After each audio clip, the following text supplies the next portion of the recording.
Hi everyone, let's review how to find the rate of change. Remember that a rate of change is a unit rate which compares how the vertical values, or the rise, are changing relative to the horizontal values, or the run.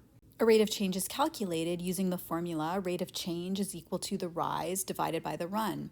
A rate of change requires units such as kilometers per hour or dollars per topping. To find the rate of change of a line segment, you need to join any 2 points along the line segment by creating a rate triangle. You can subtract the vertical values to get a rise and subtract the horizontal values in the same order to get a run. A rate of change can be positive or negative, just like the correlations below. In Mira's earnings, the correlation is positive, so we're going to have a positive rate of change.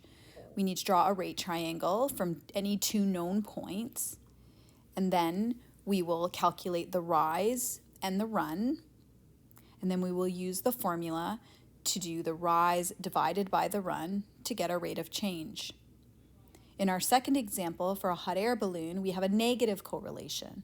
So we'll again find 2 known points to draw a rate triangle, and then we will calculate the rise and calculate the run.